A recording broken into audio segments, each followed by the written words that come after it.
Welcome. My name's Nate Downey, and I serve as one of the pastors here at the Town Church. Really glad to have you join us this morning for this event with Dr. Kent Dunnington.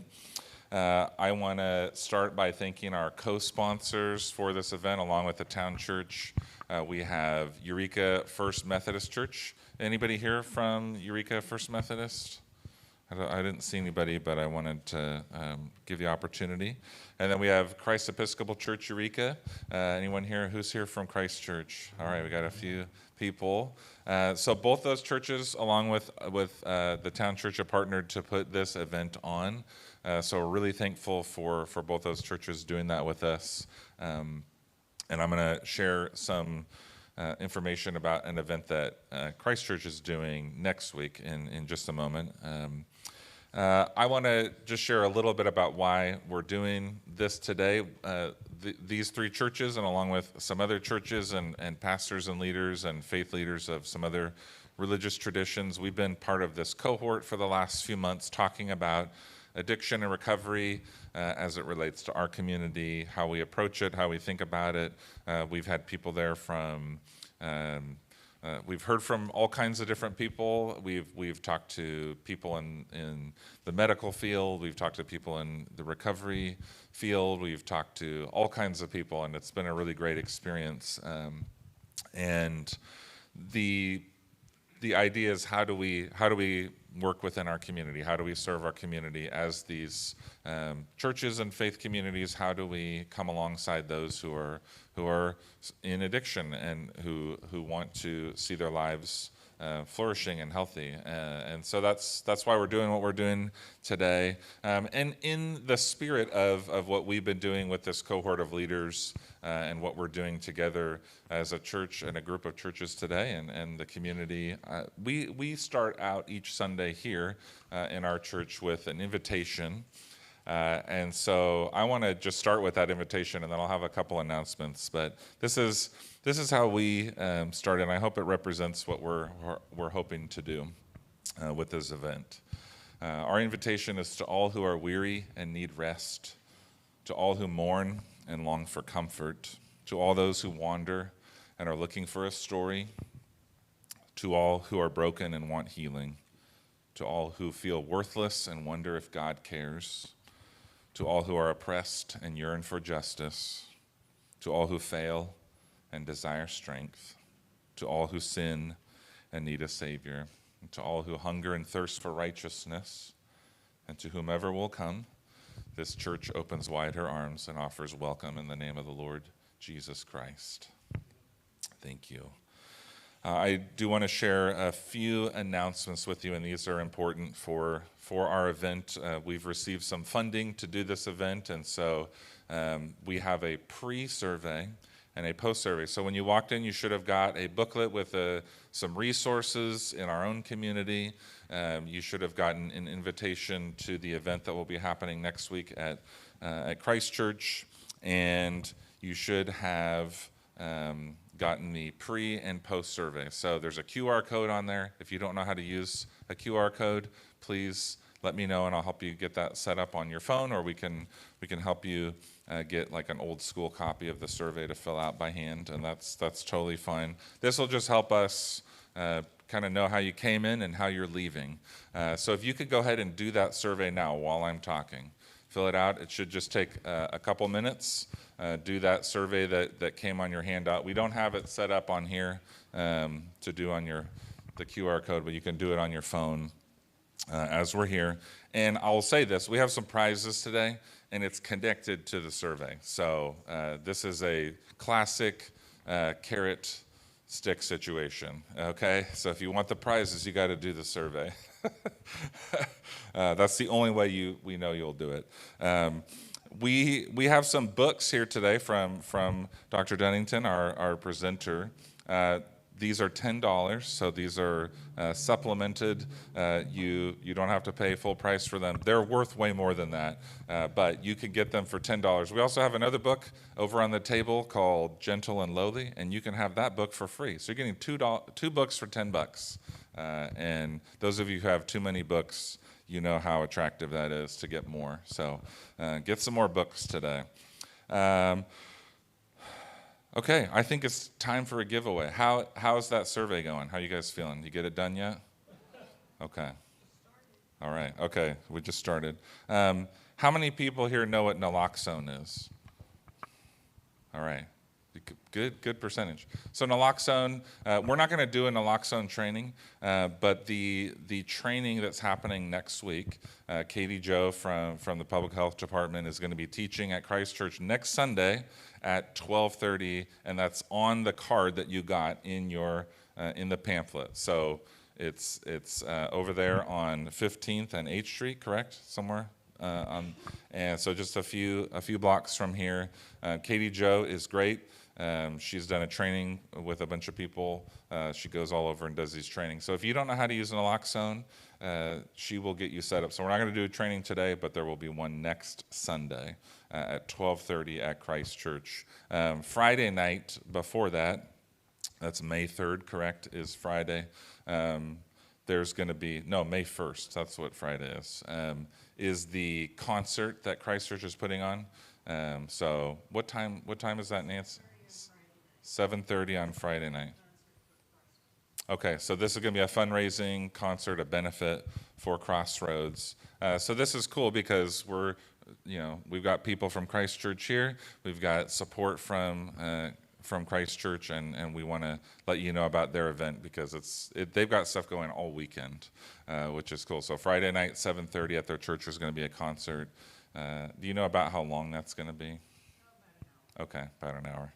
All right, and there's a $25 suggested donation, and that's going to go to Crossroads to benefit their work that they're doing in our community. So, okay. Okay, very good. Thank you. If you have any questions about that, talk to Nancy, and she can let you know more. But everything's on the pamphlet there.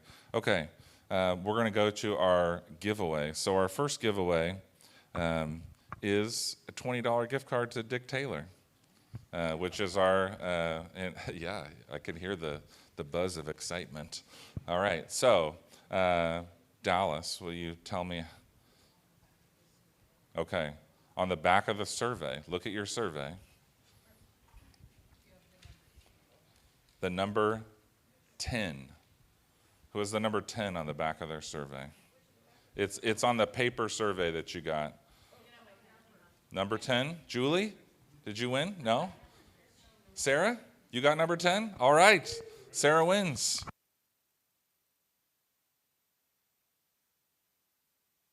All right. We have another prize, which is a free copy of this book. You will save $10, which is not as much as a $20 gift card, but it's still a great prize because this retails for like $36. Okay, so number 20. Who was number 20 on their survey? Bingo. All right, David, did you already buy this? Now you have a copy to give away.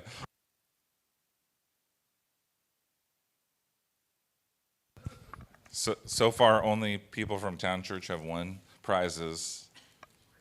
I had nothing to do with this. Yeah. Okay. I think that's it. That's all I have. We're already taking too long here. I'm sorry. I'd like to introduce our speaker, Dr. Kent Dunnington. He's coming to us from Orange County, California, and he lives there with his wife and his daughter. He is a professor in the Department of Philosophy at Biola University, teaches courses on all kinds of things, logic, the philosophy of addiction, mainly focusing on the area of ethics.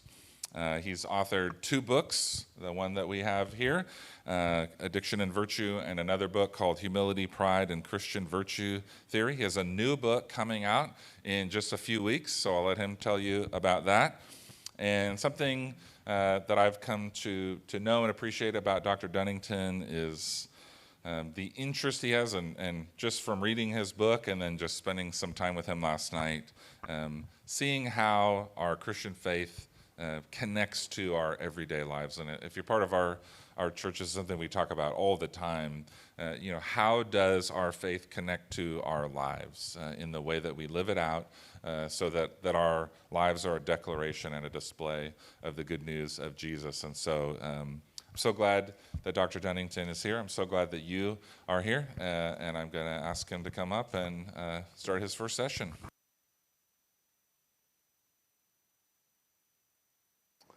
Thank you.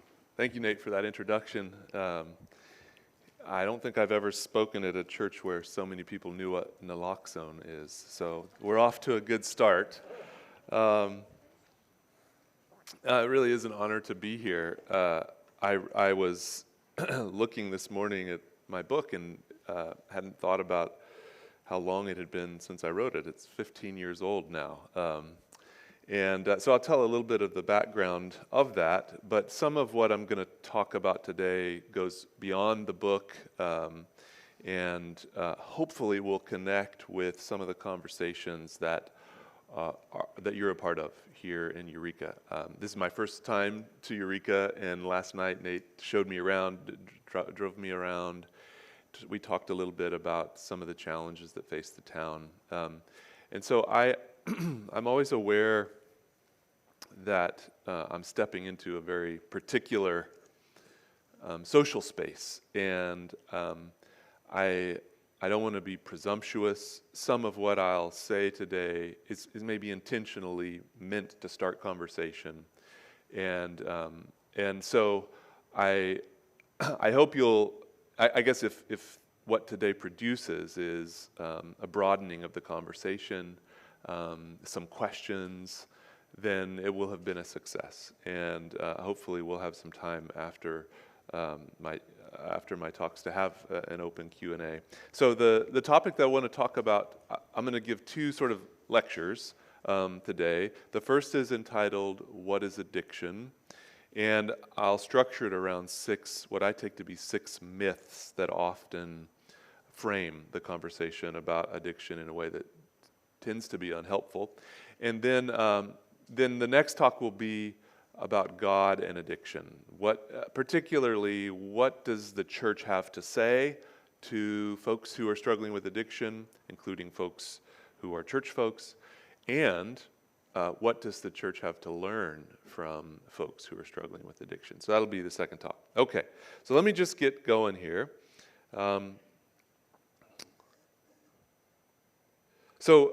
I'm a philosopher, I'm not a psychologist, I'm not a doctor, and so often people will say, it's great that you want to talk about addiction, but you're not really qualified to do so. That is the domain of medical folks or maybe psychologists. And so what right do you have to talk about addiction? Well, I think philosophers think they have a right to talk about absolutely anything, and they tend to be interested in sort of fundamental questions about the way that different disciplines have co-opted a certain issue or problem in the culture. And so I got interested in addiction for some very personal reasons. When I was in graduate school, I was a smoker and had a nicotine addiction that I've struggled with throughout my whole life. My mentor was a lapsed Catholic recovering alcoholic who had nearly died on multiple occasions, a very serious alcoholic for whom Alcoholics Anonymous had become his sort of spiritual way of life. He was an agnostic, but he at one point said, "You need to come with me to AA." And so I started going with him. I wasn't an alcoholic and haven't ever struggled with that particular addiction, but I was so struck by what was happening in the 12-step setting. It reminded me of sort of the best of the church that I had grown up in. So when I continued through graduate school, I had some of these sort of personal questions about addiction. I had this interest in what was happening in those rooms. And I had been reading literature on addiction, alcoholism in particular, at the same time that I was studying Aristotle and Thomas Aquinas. And you might think, wow, what could those two things could not be further apart. But Aquinas is really interested in human action, how to accurately describe human action, and especially in questions about the voluntariness or involuntariness of certain human actions. Well, that is like at the heart of the attempt to understand addiction. Are these people who are addicted, when I'm addicted, am I acting freely or am I under a compulsion? So I decided to write my dissertation on it, and that dissertation became this book, Addiction and Virtue. And that this book has actually led to all kinds of wonderful things, like talking to churches, but it's also connected me with people in much more secular spaces. In particular, a woman named Anna Lembke, she wrote a book called Dopamine Nation that became a bestseller a couple years ago. But way back in the day, she reached out to me and she said, I'm not a Christian, but I loved your book, and I feel like your book opened up for me things that I've been trying to say. And she's the director of addiction medicine at Stanford. She ended up inviting me to do a debate with George Koob, who at the time was leading the National Institute on Drug Abuse. So I had this big debate with George Koob about the disease concept of addiction, and that introduced me to lots of other practitioners in the space. And so I've continued to be in conversation with them over the years. I actually got to go for a sabbatical and spend a whole semester at Stanford in their addiction science clinics, sitting in on Suboxone groups and various one-on-one appointments. And so it's been I would say, of all the things I've written about, addiction is by far the one that most people are interested in, and it's because it touches so many of our lives and it touches us personally. So before I talk about the myths, let me just quickly give what I take to be a kind of summary of what addiction is. So I think of addiction as having at least these 6 marks. The fact that you all know what naloxone is tells me this is a review for you. So I'll go really quickly here. But having these 6 marks: tolerance, withdrawal, these are biological marks; preoccupation, which we think of as psychological craving, just thinking about the drug or activity of choice a lot; ambivalence, which means mixed feelings about the drug of choice or the behavior of choice; adverse consequences; and compulsion. And addictions are on a continuum. There are some that are more serious than others. I also think it's helpful to draw a distinction between dependence and addiction. Sometimes people talk about, I have a caffeine addiction. I don't talk about it in that way, because although with caffeine, for most of us, we do have tolerance and withdrawal, but for most of us, caffeine does not bring with it adverse consequences. We don't continue to guzzle caffeine despite really terrible consequences and that sort of thing.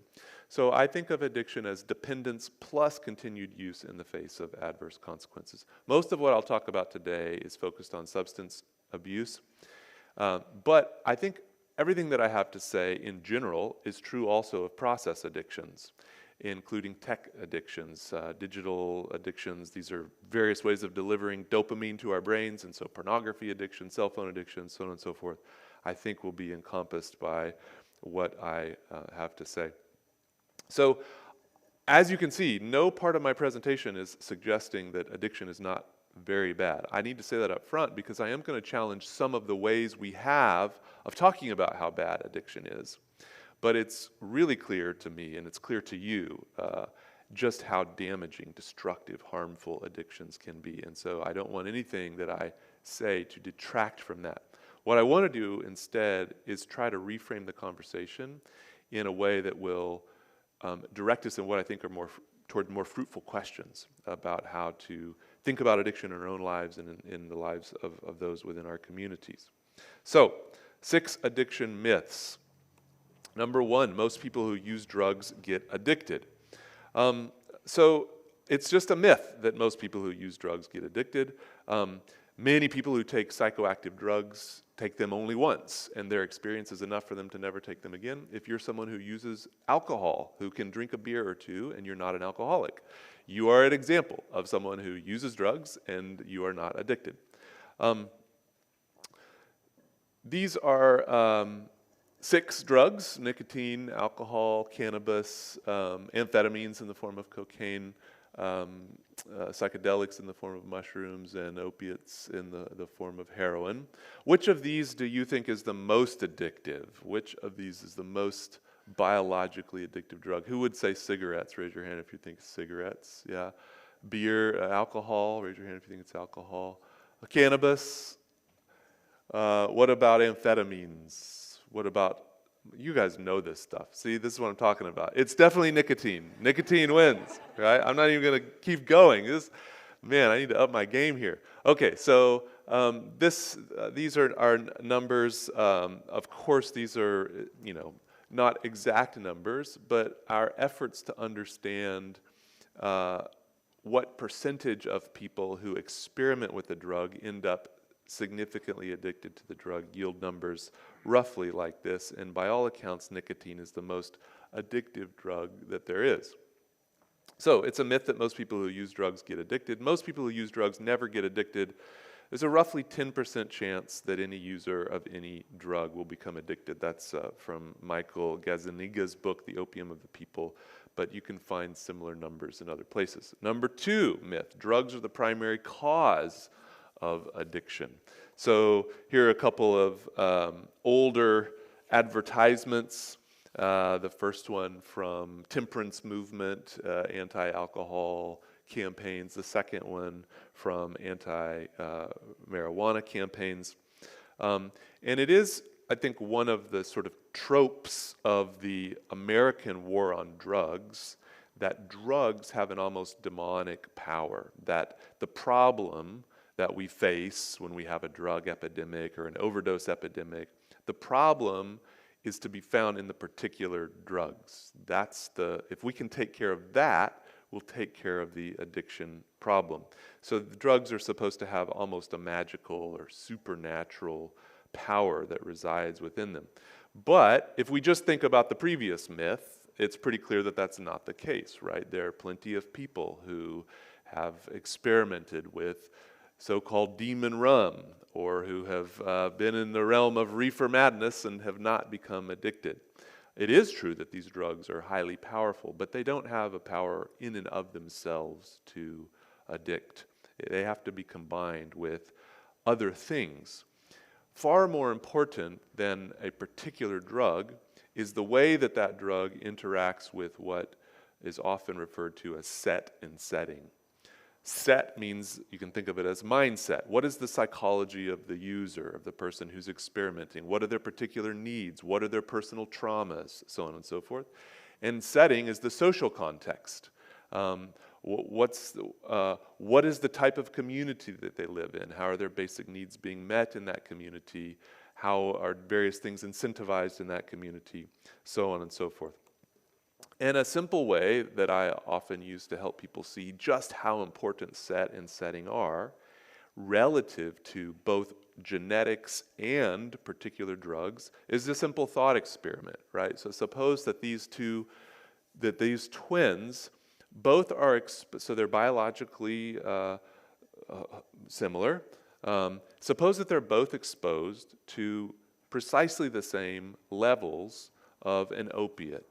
But let's suppose that one of them does so by experimenting with heroin on the streets, and the other is admitted to the hospital and given a dose of morphine, right? Both are different delivery devices for opiates.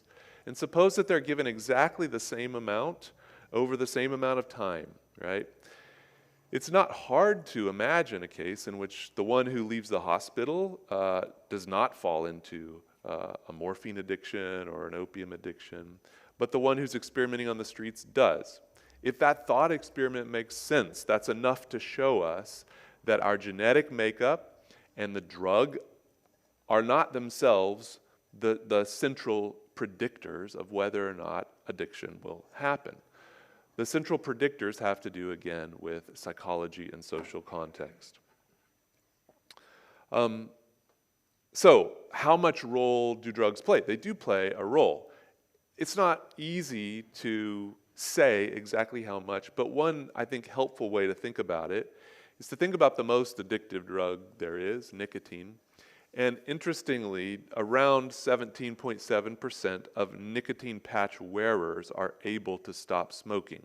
Now, what does that tell you? Well, it doesn't exactly say this, but at least suggests that if you're being delivered with the exact drug that you need, and yet you revert to the practice of smoking, right? What that suggests is that the drug itself isn't even all of what you're addicted to, right? It has much more to do with the role that the use of the drug in the particular way you use it plays in all sorts of things, like how you make meaning of your life, how you identify yourself, how you manage to get through the day, so on and so forth. So this is not to minimize the power or importance of drugs, but to redirect our focus to questions about set and setting. Particularly in a church context, we're not experts on the biology of drugs or on neuroscience, but we do think a lot about set and setting. We think a whole lot about what a healthy, flourishing mindset is like and what a healthy, flourishing community is like, and we have contributions to make to those discussions. So I think it's a myth that drugs are the primary cause of addiction. Psychology, set, and social context, setting, not the chemical properties of a drug, are the primary causes of addiction. Okay, myth number 3. Now this is where people might, definitely in some of the talks that I give, this is where people start to get mad at me. Don't get mad at me. Hear me out. So I want to suggest that it's a myth that addiction is a brain disease. This is what the National Institute on Drug Abuse has called addiction, and they have been very successful in an advertisement campaign that's been going on for many, many years. And most folks who you ask on the street in America will describe addiction as a disease, and it has to do with the work of the National Institute on Drug Abuse. Now, there's much that's good about the brain disease model of addiction, and I'll come back and say why it has been so successful and why it's better than many of the alternative ways of thinking about addiction. But first, let's just do another thought experiment. That's what philosophers do. We do thought experiments. So the explanation for why drug addiction is a brain disease, as offered by the National Institute on Drug Abuse, is that the abuse of drugs leads to changes in the structure and function of the brain. So you might remember from the war on drugs back in the 80s and 90s, this famous advertisement of your brain getting scrambled or getting fried on the use of drugs. So let's think about this claim that the evidence that addiction is a brain disease is because addiction brings about changes in the structure and function of the brain. Okay, so here's Yo-Yo Ma, and he's a cellist, and we have all kinds of neurological imaging studies from musicians and artists, and you take anyone who's a master in some craft, and they tend to have brain differences that are identifiable in imaging, because if you perform any activity over a long period of time, particularly an activity that plays a central role in your life, your brain is going to change. It's going to work differently. LeBron James's brain works differently than mine does, and that's a big part of why. There's other reasons he can do better on a basketball court than me too, but part of it is that his brain is importantly different than mine. If all it takes to be a disease is to have changed brain structure and function, it's going to turn out that lots and lots of things are diseases that we don't typically think of as diseases. I'll suggest in a minute maybe a better way of accounting for the specific neuroscientific data that we've gained about addiction in a second. But first, let me just say a couple of words about why the disease model has been so important. For one, if you're operating in a context where the only alternative to a disease model is like a moral model, where everyone who is an addicted person is just a bad person, the disease model is a godsend because it's a release from the stigma surrounding drug addiction. It also has resonated with folks who have been addicted, and you can think about if you yourself have struggled with an addiction. It resonates in that it at least acknowledges that there is a kind of outside power that you feel is dominating you, right? Many people who suffer from addiction, and I would describe myself this way when I'm in the grips of a nicotine addiction, there's a kind of compulsive use where you don't feel that you're fully in control. The brain disease model is a way of talking about that compulsive side of drug use or of various process addictions. Two other really important things that the brain disease model has accomplished. One, it's helped people get insurance money for treatment. That's really important. And another is it's helped people get government funding to study addiction. So we live in a social setting in which medical problems and the medical study of problems get a lot of funding. And it's been really important, I think, for much that we've been able to learn about addiction, that we've been able to cast it in medical language as a disease. Still, an emphasis on the brain disease model, I think, has sometimes distracted us from really important questions about addiction, questions about set and setting, questions about the meaning that addictive substances play in our lives. And that's what I want to direct our attention to. Now, I should say one of the things that has changed for me as I've continued to explore the literature, I teach a class at Biola on addiction every 2 years. And it's a fun class because most of my students, thankfully most of them are not seriously addicted to a substance at this point, although some of them no doubt are, but they're almost all addicted to their cell phones. And we do a test at the beginning of our class where you can find this test online. You have to answer a bunch of questions, and it tells you whether or not you have a cell phone addiction. And with very few exceptions, all of my students have, they meet all the markers for cell phone addiction. How many times a day you check it, how you feel if you don't have it with you, what you feel like as your little battery sign is dwindling, all that stuff. And they have cell phone addiction. So we spend the whole semester, of course, reading stuff on addiction. The students have to go to 12-step meetings. But they also, and I do this with them, do a semester-long detox from their cell phones, so that by the end of the semester, my students are using their cell phones only to make calls. There's no texting. They aren't able to look at any social media. And they have to put it in a drawer when they go in their dorm room, and they can't take it out again until they leave, all this stuff. And there's all kinds of funny stories I can tell you about how that's gone. I do take credit for one couple who got married, because I had a student who, when I laid out the experiment, he said, I can't do that right now. I just met a girl and I have to be able to text her. And I said, you're going to have to call her. And all of the students, they were like, you don't call. That's just like unheard of. So he called this girl, and she was so impressed. She was like, it was the most astonishing thing that a man had ever done for her, and they're now married. So I say that my addiction class led to their marriage.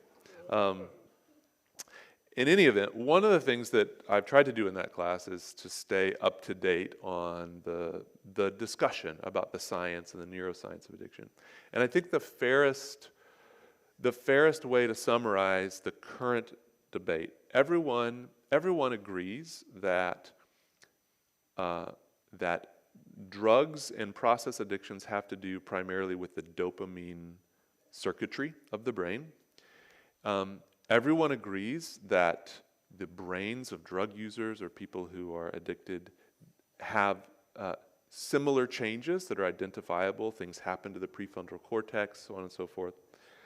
The core question, and it's a kind of subtle philosophical question, but the core question is, when the brain changes through the process of drug use and drug abuse, is it still performing its function, or is its functionality damaged, right?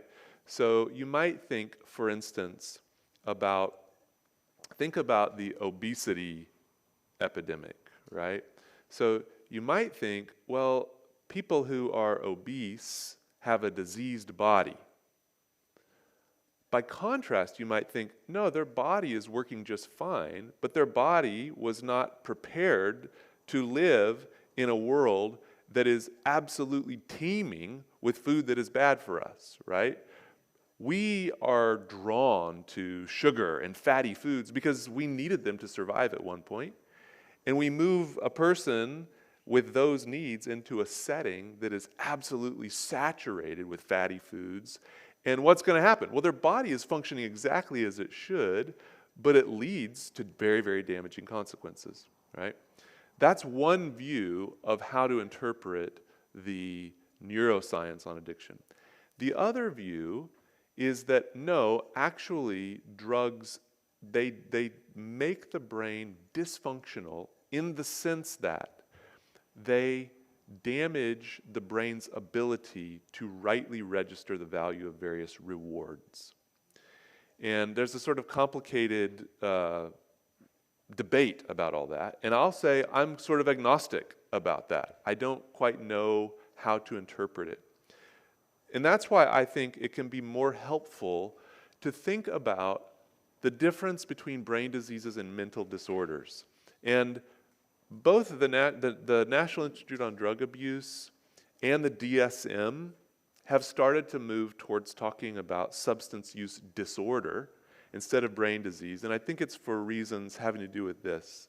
So think about undeniable brain diseases, things like Alzheimer's, dementia, brain cancer, stroke, epilepsy, and Parkinson's, and think about how they are both similar to, but also different from, mental disorders like anxiety disorders, mood disorders, psychotic disorders, so on and so forth. All of these conditions, everything on both sides of the blue line, involve changes in brain structure and function. Arguably, they all involve some kind of pathology. The brain is not working as it should, arguably, right? All can be responsive to pharmacological intervention. In other words, drugs can help with all of these things. So these are the three ways in which they're similar. However, and this is an important difference, brain diseases involve pathologies that show up in every imaginable social context. So if you have, if your grandfather, as mine does, struggles with Alzheimer's, putting them in a different place isn't going to help. Removing things from their environment isn't going to help. There's no change in set or setting that can remedy the symptoms of Alzheimer's disease. That is not true for mental disorders. Mental disorders do not manifest in every imaginable social setting. I say to my students that mental disorders are a little bit more like a peanut allergy. Suppose you have a peanut allergy. There's something different happening in your body, but there's a way to prevent the pathology, the actual dysfunction, the damage, let's just say, the harm from showing up. You stay away from peanuts, right? That's the case for many mental disorders. And you can also think about it like this. If we had a drug that fixed Alzheimer's disease, we would think of Alzheimer's disease as a fully solved problem, right? By contrast, nobody wants to try to solve depression just by administering Prozac, right? We have done that at points, but it turns out not to be a good response. And that's because mental disorders are different from brain diseases. They have a strong biological function, but they are not strictly biological. Does that make sense? So I tend now, and if I were to rewrite the book now, I would say a lot more about this, to think about addiction as a mental disorder, which means that it is really important to keep studying the neuroscience. It's really important to do naloxone trainings and to learn about how medicine and pharmacology can help people with addictions. I don't want to downplay that at all. It is equally important to continue asking questions about set and setting. And that's the conversation that I think is sometimes lacking, especially in places that are struggling with a really serious drug epidemic. Okay, so my claim is that it's a myth that addiction is a brain disease. Neurologically, it's more like a context-sensitive mental disorder than a brain disease. Myth number 4, addiction is a choice. I've talked about this one already. If this is your only alternative way of conceptualizing addiction, I say I vote for brain disease. That's I think, more accurate. Because addiction as a choice is, I think, often a very damaging way to think about addiction. Sometimes the view that addiction is a choice is called the moral model of addiction, by contrast with the medical model, which is the brain disease model. And I want to say that all by themselves, both models are deeply insufficient. Think about this first-person description of an experience of addiction and ask yourself in what sense the person here is making a choice, a simple choice. I picked up a half gallon of whiskey one day after work and drank over 1/3 of it in less than 4 hours that same night. I was so sick the next day. This is from AA, the Big Book of Alcoholics Anonymous. I was so sick the next day, but I made it to work. When I got home from work, I sat on my parents' sofa and I knew I would start working on the half gallon again, despite the fact that I was still very ill from the night before. I also knew that I did not want to drink. Sitting on that sofa, I realized that the old "I could stop if I wanted to, I just don't want to" did not apply here, because I did not want to drink. I watched myself, there's the language of compulsion, right? This is almost an out-of-body experience. I watched myself get up off the sofa and pour myself a drink. When I sat back down on the sofa, I started to cry. My denial had cracked. I believe I hit bottom that night, but I didn't know it then. I just thought I was insane. I proceeded to finish the half gallon. That's a very different experience than what it's like to want one more piece of cake or one extra piece of pizza. This is subjectively very different than standard temptation, right? We know that we want that extra piece of pizza, but we're on the diet. We go back and forth. We waffle. We deliberate. Sometimes we give in. Sometimes we don't. We know what that feels like. And what this testimony and so many other testimonies of addicted persons suggest is that in the grips of addictive craving, it doesn't feel like I'm making a choice. It feels like I'm satisfying almost a basic survival need. There's a kind of compulsion there that I think is not captured by the language of choice. And of course, the big problem with the choice model is that if you think addiction is purely a choice, then given how incredibly damaging it is, people who choose it must be really rotten. They must be like really bad. Or if you yourself have an addiction and you think it's just a choice, you must think, I am truly a rotten person. And so I think this model tends to lead us to stigmatize both ourselves and others, to move into shame for both ourselves or shaming others that is ultimately really unhelpful. So if, as I'm suggesting, addiction is neither a disease nor a choice, what is it? Well, I argue in the book that addiction is better understood as a habit. And I still think this is true, although I'm not sure if it's the most helpful way to describe addiction or not, because we have so many preconceptions about what a habit is. But let me describe to you why I think it's best understood as a habit and why I think it captures what is true from both sides, both from the moral model and from the disease model. Habit mediates between, or it's sort of halfway between, the extremes of disease and choice. It is halfway between autonomous freedom on the one hand and absolute determination on the other. It's halfway between the involuntary and the voluntary. And let me demonstrate that by talking to you about a habit that you all have. A habit of manners. Maybe, let's assume that you all have this. Manners or tact or something like that, right? So here's a picture of a dinner party down here. And I want you to imagine that you're going to this dinner party, but before you go, I say, hey, I've got a challenge for you. I've got a $20 gift card from, what was the chocolate place? Yeah, I've got one of those. I'll give it to you if you can manage to violate every rule of tact at this dinner party tonight. You need to chew with your mouth open. You need to interrupt people, spit out whatever you don't like in your napkin, burp if you need to do all that stuff, okay? Now, I want you to ask yourself, could you do it? Probably. It's probably physically possible. Would you have to work extremely hard? Yes. You would have to be extremely focused to have your behavior violate what is so deeply encoded in your body. When you're at a dinner party, you are not thinking about manners any more than you think about how to tie your shoes, any more than LeBron James thinks about how to run a fast break. That's what we call muscle memory. Tact has been encoded into your muscle memory. It's been grooved into your neuroscience.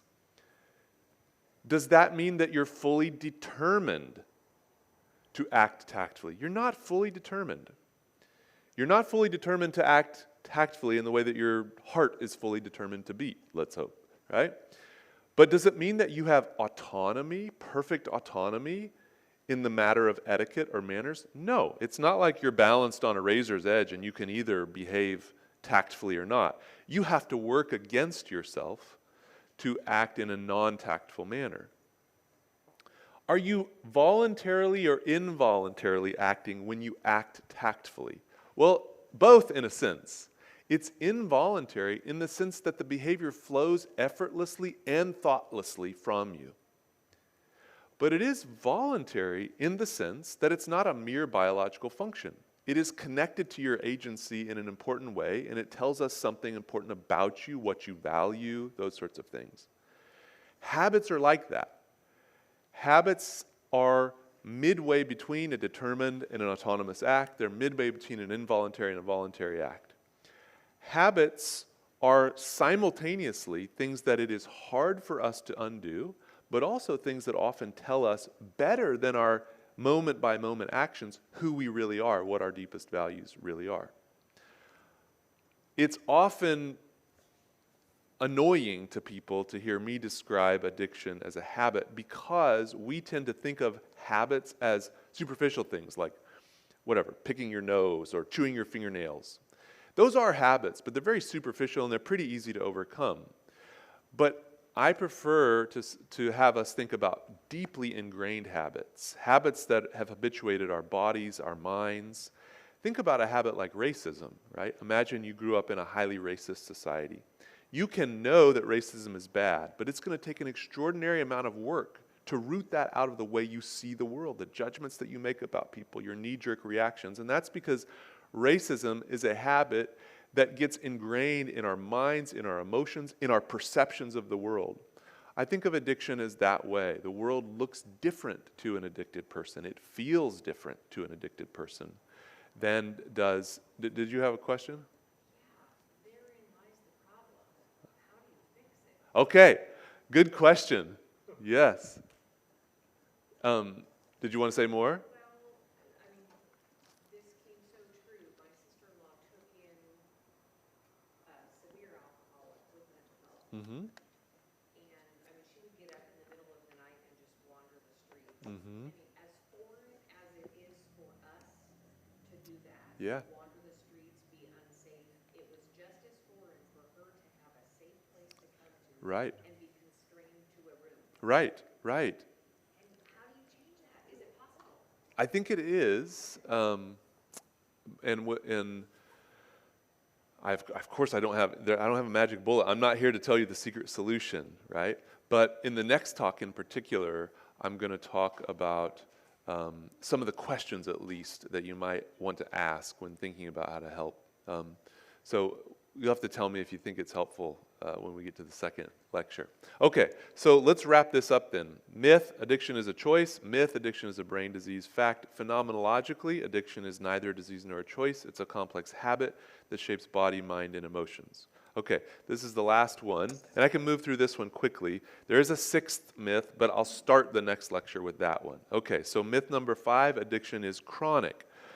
This is a saying that we always hear, once an addict, always an addict. I understand why people say it, but I think just in terms of the evidence, it's just not true. It's false. And here's some examples. This is data from what are called catchment surveys, which are our best evidence of where people are at with respect to addiction. And the blue is men, the orange is women. But the way they do these is over time, we get data where people answer a series of questions, and those questions can reveal A, whether or not the person at one point met the definition for a substance or process use disorder, and B, whether they currently meet it. It's that simple, okay? And among 18 to 29-year-olds, 70% of people who at one point met the criteria for a substance use disorder are, at the moment of the catchment survey, not addicted, right? And the numbers just go up to the point that people who are 64 and older have a nearly 100% chance of having at one point met the criteria for a substance or process use addiction and now being free of it. What the increasing numbers suggest is that one of the ways that people find their way out of addiction is they get older. It's actually the most common way that people find their way out of addiction is they get older. That is not to say that there aren't elderly people with severe addictions. There still are, but in terms of huge trends, there are far more young people who are seriously addicted than there are very, very old people. Lots and lots and lots of people recover from addictions. And here is the best sense we have of how they do so. 65% of people recover naturally, meaning they never go to a 12-step program, they never go to medical treatment, they may read some books, they probably have good friends or people they talk to. Some of them just white-knuckle it and it actually works. So many of them just age out of it. They get kids in a family and it's utterly unsustainable and they find a way out of it. There's an overlap here between people who succeed at recovery in 12-step programs. Approximately 30% of the people who do successfully recover, and remember most people do so in the context of a 12-step program. Approximately 15 people do so in the context of a clinical program, and there's about a 10% overlap. Why is it? Yes, question? Would the clinical program be like a rehab? Yes, exactly. A rehab program, and one that uses typically some form of pharmacological intervention. So they give some sort of drugs that help in the process, Suboxone or whatever. So one thing that is important to say, and I think it's especially important to say in situations where a community is struggling with a kind of epidemic. If you ask yourself, where would researchers go to study addiction? They're going to go to this purple circle. Obviously, you can't study natural recovery. Well, you just knock on people's doors and say, do you happen to be recovering right now? That won't work. And it's not really useful. I mean, there are sociologists who go and sit in 12-step programs and try to understand what's going on. But if you try to give surveys to a bunch of people in an AA program, they're not going to want to do it. That's not what they're about. Where can you actually get data on recovery rates, what works? You do it in medicalized programs. Now, ask yourself, what is the nature of the population who are in medicalized treatment programs? First of all, they're the vast minority of addicted persons. It's a much smaller subset of the population. Secondly, and here's the really, really important thing, most people who end up in medicalized treatment programs have what are called comorbidities. They are not people for whom their only or even main presenting problem is addiction. They're often people with other significant mental disorders, disabilities, or other serious health problems. And it just so happens to be the truth that it's much harder to recover from addiction if you're struggling with another severe mental disorder. If you have schizophrenia plus addiction, it's much more difficult to recover from addiction. I think this is important because it can feel, when you're in a setting where you have close contact with a population who is in medicalized programs of recovery and who aren't having high rates of success, it can feel like addiction is a demonic force that is about to swallow everybody up. The fact of the matter is that in those medicalized programs, there are challenges that are deep and that shouldn't cause the kind of hopelessness that they can sometimes cause. And it's important to understand that you're often dealing in those situations with much more than a mere substance abuse problem. Does that make sense? Okay. So, it's a myth that addiction is chronic. The vast majority of addicted people recover. Most simply mature out of addiction within 10 years of first use. Last myth, addiction is a misguided pursuit of sensory pleasures. And this is what I want to kick off the next talk about, and hopefully it'll address some of the questions that you raised. Okay, so I'll end there for the first talk. Thank you. I think we're going to have a break now. Is that right, Nate?